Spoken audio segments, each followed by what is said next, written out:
सोनी का ZV-E10 एक ऐसा कैमरा जो काफी ज्यादा चर्चा में था जब सोनी ने इसको लॉन्च किया था। बहुत प्रॉमिसिंग लग रहा था, लेकिन अनफॉर्चुनेटली ग्लोबल चिप शॉर्टेज के चलते सोनी को इसको डिसकंटिन्यू करना पड़ा था। लेकिन अब 4-5 महीने विदाउट स्टॉक ऑनलाइन या ऑफलाइन रहने के बाद फाइनली अब ये वापस मार्केट में आ गया है। लकीली मैंने लॉन्च पे ही ये परचेज कर लिया था। तो आज अप्रोक्सीमेटली 10 महीने हो गए हैं मुझे इसको as a primary camera use करते हुए। जितने भी लास्ट 8-10 महीनों के अंदर वीडियोस हैं मेरे चैनल पे, वो सारी की सारी सोनी के इसी कैमरा से है। तो मुझे लगा एक लॉन्ग टर्म रिव्यू वीडियो बना के डाल दी जाए कि अब रिलेटिवली अभी भी ये काफी नया प्रोडक्ट है मार्केट के अंदर। तो ऐसे में कंटेंट क्रिएटर्स अगर हैं, रील्स बनानी है, टिकटॉक बनाने हैं, व्लॉग्स बनाने हैं, तो ऐसे में क्या मैं अपने आप को लकी फील करता हूं कि तब मैंने ये जल्दबाजी में ले लिया, या फिर आज की डेट में इसको रिग्रेट कर रहा हूं कि अगर मैं इसको छोड़ देता तो और ज्यादा दूसरा अच्छा ऑप्शन ले सकता था। अगर आप एक कैमरा देख रहे हो कंटेंट क्रिएशन के लिए, व्लॉगिंग के लिए, अपने बाहर के ट्रिप्स के लिए, तो क्या इस कैमरा के चक्कर में आपको फंसना चाहिए या फिर नहीं? Let's get started. स्टार्ट करते हैं थोड़ी सी बेसिक इंफॉर्मेशन से। तो ये कैमरा आपको किट लेंस के साथ में 62,000 के आसपास में मिल जाता है। जब मैंने खरीदा था तब 60,000 में डील क्लोज करी थी लोकल डीलर से। क्योंकि ये मिररलेस कैमरा है तो ये लाइट वेट है, बहुत ज्यादा इसके अंदर वेट है नहीं पुराने DSLR कैमरास की तरह। इसकी स्क्रीन जो है ये भी इस तरीके से बाहर निकल आती है एंड ट्विस्ट भी हो जाती है। ये बेसिकली इसलिए क्योंकि ये ब्लॉगर्स को फोकस करके किया गया था कि इस तरीके से बात करेंगे तो हाय हेलो इस तरीके से हो जाएगी। तो अपनी स्क्रीन जो है, अपना फ्रेम, अपना सीन देखने के लिए ये काफी ज्यादा कन्वीनियंट हो जाता है। स्टार्ट करते हैं इसकी बिल्ड क्वालिटी से। अगर आप 60,000 रुपए खर्च कर रहे हो, on the top of that आप उसको रेगुलरली यूज करोगे, प्लस कैमरा एक ऐसा गैजेट है जो बहुत जल्दी आउटडेट नहीं होता, इजीली आपके 3-4 साल निकाल देगा। उसके बाद भी ये खराब नहीं होगा, आपका मन बदल जाएगा, प्रायोरिटीज चेंज हो जाएंगी कि भाई मैं अपग्रेड कर लेता हूं एक नेक्स्ट लेवल कैमरा पे। तो बिल्ड क्वालिटी के एंगल में ये पूरा प्लास्टिक मेड कैमरा है, कहीं पे भी मेटल्स यूज नहीं है, लेकिन हाई ग्रेड प्लास्टिक है। एक बार मैं आपको बताता हूं, मेरे इस ट्राइपॉड से 5 फीट की अप्रोक्सीमेटली हाइट से ये पूरा नीचे गिर गया अलोंग विद द लेंस, लेकिन लकीली इसके ऊपर एक भी स्क्रैच या डेंट नहीं आया। अब मैं ऐसा नहीं कह रहा हूं कि ये इतना ज्यादा रोबस्ट है, मे भी बहुत ज्यादा लकी था मैं कि मेटालिक रिंग के एंगल पे गिरा, जिसकी वजह से कोई भी कैमरा को नुकसान नहीं हुआ। तो मैं सजेस्ट करूंगा कि आप इसका केस या एक कवर बाय कर लो, वो ज्यादा अच्छा रहेगा। इनफैक्ट ये क्या, कोई भी कैमरा यूज करोगे तो थोड़ा सा हैंडल विद केयर ही करना पड़ता है। तो बिल्ड क्वालिटी में इसकी प्रिटी एवरेज बोलूंगा। मैं अपने यूनिट पे दिखाऊं तो माइनर से स्क्रैचेस मेरे यूनिट पे भी पड़े हुए हैं। अगर कैमरा फोकस नहीं कर पा रहा तो मैं कोशिश करूंगा कि यहाँ पे कोई बी रोल लगा दूं। और एक चीज मैंने और नोटिस करी कि यहाँ पे माइनर सी कलर डिस्कलरेशन आनी स्टार्ट हो गई है, एंड मे बी मैं गेस कर रहा हूँ कभी कभार मैं ऑयली हैंड से भी कैमरा यूज करता हूँ, तो क्वाइट पॉसिबल कि उसका रिजल्ट हो। वही बात है कि यूसेज टू यूसेज पे काफी ज्यादा डिपेंड करती है चीजें। अब इसके व्लॉगिंग वाले एंगल की बात करता हूँ। जैसा कि मैंने बताया कि सोनी ने इसको व्लॉगर्स को टारगेट करके काफी ज्यादा मार्केट किया था। मैंने भी अपना एक चैनल बनाया हुआ है, अगर मैं यहाँ पे लिंक डाल दूंगा, चाहो तो जाके देख लेना। वहां पे कुछ 10-12 व्लॉग्स डले हुए होंगे, एंड सारे के सारे जो व्लॉग्स हैं वो इसी कैमरा से शॉट हैं।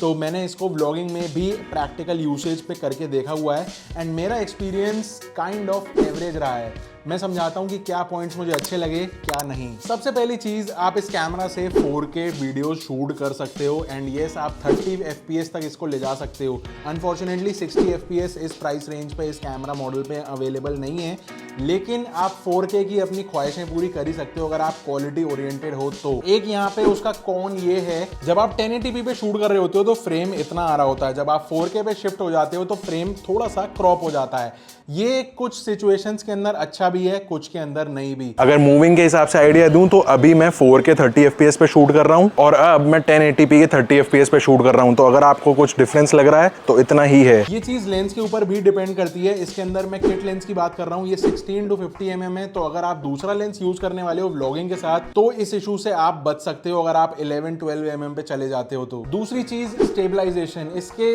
लेंस के अंदर स्टेबलाइजेशन इनबिल्ट नहीं है, विच मीन्स कि आप रॉ नॉर्मल अगर आप व्लॉग्स इस तरीके से बना रहे हो अपने स्टैंडी के ऊपर तो फुटेज थोड़ी सी शेकी आती है। लेकिन इसको कवर करने के लिए भी इसके अंदर एक स्टेडी मोड के नाम से ऑप्शन दिया हुआ है, जिसको ऑन करने के बाद फुटेज बहुत ज्यादा स्टेबलाइज्ड हो जाती है, एंड वाकई में वो बहुत अच्छा रिजल्ट देती है। लेकिन अगेन उसका कौन ये है कि वाइड फ्रेम आता है, जब आप उसको स्टेडी मोड ऑन करते हो तो फ्रेम थोड़ा सा क्रॉप हो जाता है। अभी ये हम नॉर्मल वॉक कर रहे हैं तो आपको स्लाइटली जो जर्क्स महसूस हो रहे होंगे वॉकिंग के, और अगर मैं थोड़ा सा भी फास्ट भागता हूँ तो थोड़ा सा आपको कुछ इस तरीके की स्टेबलाइजेशन मिलती है। अब मैं यहाँ पे स्टेडी शॉट के एक्टिव मोड में हूँ, आपको डिफरेंस फील हो रहा होगा। अब बस फर्क यही है कि क्रॉपिंग जितना ज़्यादा देखने को मिलता है व्लॉगिंग के एंगल से ऐसा लगता है कि थोड़ा सा हेड स्पेस कम बच रहा है, लेकिन ये फैक्टर रह जाता है सिर्फ व्लॉगिंग वाले केस तक। ऑन दी अदर हैंड अगर आपको इस तरीके की वीडियोस बनानी है या रील्स बनानी है या आपको नॉर्मल दूसरे तरीके कंटेंट बनाना है, टेबल टॉप शॉट्स लेने हैं या नॉर्मल आपकी फोटोग्राफी करनी है, तो उस केस में ये दोनों तीनों पॉइंट्स इनवैलिड हो जाते हैं क्योंकि वहां पे ये चीजों की नीड नहीं पड़ती।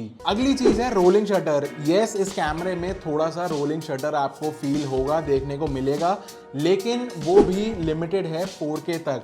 अगर जब मैं 4K में इसको शूट कर रहा हूँ अपना vlog and fast moving scene है कोई मेरा, फटाफट से मैं इसका एंगल चेंज कर रहा हूँ, तो रोलिंग शटर काफ़ी बुरा आता है एंड वो बहुत ही बुरा एक्सपीरियंस है आपकी जब फुटेज निकल के आएगी। लेकिन ये ड्रास्टिकली डाउन हो जाता है, बहुत यूजेबल हो जाती है फुटेज अगर आप 1080p पे शूट कर रहे होते हो तो। लेकिन ये सारी चीज़ें रह जाती हैं लिमिटेड व्लॉगिंग तक। इसका मतलब अगर आप इस तरीके कंटेंट बनाना चाहते हो ट्राइपॉड पे, या फिर आप रील्स बनाना चाहते हो, या फिर आप नॉर्मल दूसरे प्रोडक्ट के फोटोज लेना चाहते हो, सीनरी फोटोग्राफी के लिए लेना चाहते हो कैमरा, तो ये सारे पॉइंट्स इनवैलिड हो जाते हैं इन केसेस के लिए। नेक्स्ट पॉइंट पे आता हूं तो इसका माइक नहीं, इसका माइक इतना ज्यादा पावरफुल नहीं है कि 3-वे डायरेक्शन और ये और वो जैसा एडवर्टाइजमेंट या मार्केटिंग की गई थी कि आपको एक्सटर्नल माइक की नीड नहीं पड़ेगी अगर आप इसको ब्लॉगिंग के लिए यूज कर रहे हो। ऐसा कुछ भी नहीं है भाई, आपको माइक लेना ही पड़ेगा। मैं यहाँ पे कंपैरिजन लगा दूंगा एक इसके इंटरनल और एक्सटर्नल माइक का। ये एक ऑडियो टेस्ट है एंड ये वाली जो आवाज आप सुन रहे हो वो इसके इंटरनल माइक से सुन रहे हो। ये भी एक ऑडियो टेस्ट है, लेकिन ये वाली आवाज जो आप सुन रहे हो वो इस वाले रोड एक्सटर्नल माइक से सुन रहे हो। आपको क्वालिटी का डिफरेंस पता चल रहा होगा। अब मैं कुछ अपने फेवरेट फीचर्स के बारे में बात करता हूं जो इन 8-10 महीनों में मतलब मुझे इनकी लत लग गई है एंड मैं इनके बिना अब नहीं रह सकता। सबसे पहले है प्रोडक्ट शोकेस मोड। इसके अंदर ये वाला मोड मिलता है। ये मोड हम यहाँ पे डिलीट बटन से एक्टिवेट एंड डीएक्टिवेट कर सकते हैं एंड बेसिकली ये उन टाइप ऑफ वीडियोस में काम आता है जहां पे आपको कुछ ना कुछ प्रोडक्ट दिखाना है अपने व्यूअर्स को। अभी के लिए यहाँ पे प्रोडक्ट शोकेस मोड ऑन है एंड मेरे पास ये हाईलाइटर एक प्रोडक्ट है। अगर आप ये मेरी कैमरा वाली स्क्रीन पे देख रहे हो तो यहाँ पे मैं प्रोडक्ट दिखा रहा हूँ, तो देखो मेरी आईज भी दिख रही है एंड प्रोडक्ट भी फोकस के अंदर आ गया है।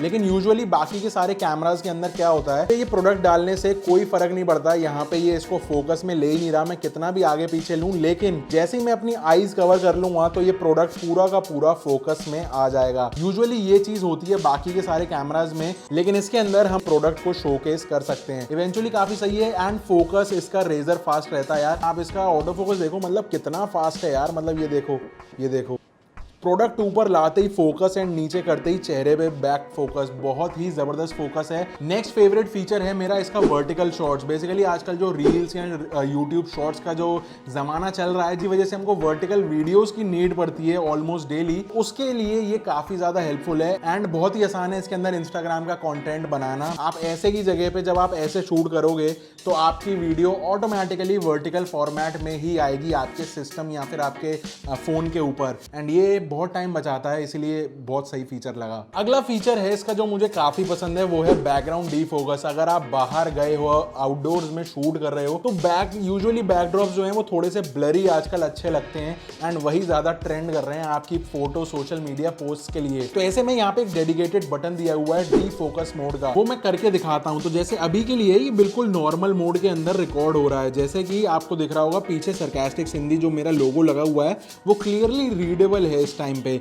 लेकिन जब मैं यहाँ पे सिंगल क्लिक से डी फोकस मोड ऑन कर देता हूँ तो आप देखोगे स्लाइटली ब्लर हो गया। ये क्योंकि इंडोर्स है, प्रॉपर फुल लाइटिंग यहाँ पे इस टाइम पे चल रही है एंड जो मेरा डिस्टेंस है वॉल से वो बहुत ही ज्यादा क्लोज है। इस वजह से जब आप आउटडोर्स में बैकड्रॉप्स का जब आप फोटोज वीडियोस लेते हो अपनी, तो बहुत अच्छा डी फोकस निकल के आता है। Normal footages, cinematic shots specially बहुत अच्छे आते हैं। अब फोटोग्राफी के एंगल में आता हूँ कि वीडियोज नहीं, आपको फोटोग्राफी के लिए एक कैमरा चाहिए, तो यस मैं इसको सजेस्ट कर सकता हूँ कि आप फोटोग्राफी के लिए इस कैमरा के साथ जा सकते हो, एक्सेप्ट अगर आपको EVF चाहिए तो यहाँ पे EVF अवेलेबल नहीं है। अगर आप स्पेशली फोटोग्राफी के लिए लेना चाहते हो तो मैं बोलूँगा कि आप कोई और देख लो, क्योंकि प्रॉपर अपना सीन सेट कर लो, फोकसिंग सेट कर लो, उसके बाद जो फोटोग्राफी करने में मज़ा आता है वो इस कैमरे में आपको नहीं मिल पाएगा। इसमें ऐसा लगता है कि एक इलेक्ट्रॉनिक डिवाइस के ऊपर हम फोटो खींच तो रहे हैं, लेकिन more kind of a phone की डिस्प्ले है, लेकिन एक बहुत ही ज़्यादा एडवांस लेवल पे। तो अगर आपको वीडियो प्लस फोटो का कॉम्बिनेशन चाहिए तो चले जाओ, लेकिन अगर पर्टिकुलरली फोटोग्राफी के लिए लेना चाहते हो तो EVF का यहाँ पे आपको चक्कर पड़ेगा। अब अप्रोक्सीमेटली 8-9 महीने यूज करने के बाद जब मेरा थोड़ा सा बजट बन गया दोबारा से खर्चा करने का, तो मैंने यहाँ पे लेंस के अंदर इन्वेस्ट किया और मैंने यहाँ पे ले लिया सिग्मा का 16mm f1.4। इसका जो अपर्चर है वो f3.5 है एंड f3.5 से f1.4 एक मेजर अपग्रेड है। यहाँ पे क्या होता है, अब जो नए वीडियोस आ रहे हैं आप उसके अंदर देखते होगे शार्पनेस बहुत ज्यादा है, बैकग्राउंड काफी ज्यादा अच्छा ब्लर आता है एंड थोड़ा सा वाइड भी आता है, लाइटिंग भी अच्छी आती है। ये सारा इस लेंस का कमाल है। तो मैं सजेस्ट करूंगा कि जब आप थोड़ा सा लेवल अपग्रेड करना चाहो तो आपको लेंस में डेफिनेटली इन्वेस्ट करना चाहिए। अब एक ऐसा कौन बताता हूं जिसने काफी बार मेरा थोड़ा बहुत टाइम खराब करा है, वो है इसका बैटरी बैकअप। अप्रोक्सीमेटली 45 मिनट्स के आसपास टिल डेट मुझे बैटरी बैकअप मिल जाता है on a single 100% full charge. इसको कवर करने के लिए इन्होंने एक फंक्शन बताया था कि आप इसको डायरेक्टली प्लग इन करके शूट करते टाइम आप इसको चार्ज भी कर सकते हो, जो कि आप लाइव स्ट्रीम में भी यूज कर सकते हो। लाइव स्ट्रीम मेरी 1 घंटे की एक बार चली थी, उसमें काम कर गया था, लेकिन बीच में 2-3 बार ऐसे भी केसेस हुए जब इस तरीके के मैं नॉर्मल शूट कर रहा था एंड उस टाइम पे प्लग्ड इन होते हुए भी बंद हो गया, बैटरी एग्जॉस्टेड का यहाँ पे मैसेज आ गया था। तो उसके लिए हमको चाहिए होगी अब स्पेयर बैटरीज, लेकिन क्योंकि इसका चार्जर यहाँ पे इनबिल्ट है इसलिए हमको एक्सटर्नल चार्जर भी खरीदना पड़ेगा। Finally coming back to the question again कि क्या तब मैंने जल्दबाजी करके गलती कर दी थी एंड उसको मैं रिग्रेट कर रहा हूँ, या फिर मैं लकी था कि मुझे टाइमली मेरी चीज मिल गई जिसकी वजह से इतना टाइम खिंच गया। तो मैं इसको ये बोलूंगा कि भाई मैं अपने आप को लकी ही मानूंगा, मैंने ये तब परचेज कर लिया, मुझे कोई रिग्रेट नहीं है 1 रुपए का। इवन आज भी अगर दोबारा से मुझे 60,000 स्पेंड करने हो एक कैमरा के ऊपर तो आंख बंद करके मैं यही कैमरा लूंगा, क्योंकि मेरी पर्टिकुलर जो नीड्स हैं, जो मुझे इस तरीके के वीडियोस रिकॉर्ड करने हैं एंड प्रोडक्ट वीडियोस हैं, जो ऑटो फोकसिंग का मुझे बहुत ज्यादा एक मेजर पार्ट अच्छा चाहिए होता है, वो सारी चीजें ये फुलफिल कर रहा है along with decent battery life and specifications. Build quality थोड़ी सी वीक है लेकिन पावर इसके अंदर भर के है, जिसकी वजह से मैं इसको किसी को भी 100% रेकमेंड कर सकता हूं। तो अगर आप चाहो तो इसको बाय कर सकते हो मेरी निगाह में, लिंक मैं डिस्क्रिप्शन में दे दूंगा। ये वीडियो पसंद आई हो इस तरीके के और लॉन्ग टर्म रिव्यूज में अगर आप इंटरेस्टेड हो मुझे नीचे कमेंट करके बता देना। तो लाइक कर देना वीडियो को, सब्सक्राइब कर देना चैनल को। मिलता हूं आपसे अगली वीडियो में, तब तक के लिए स्टे सेफ, स्टे सकास्टिक, सी या।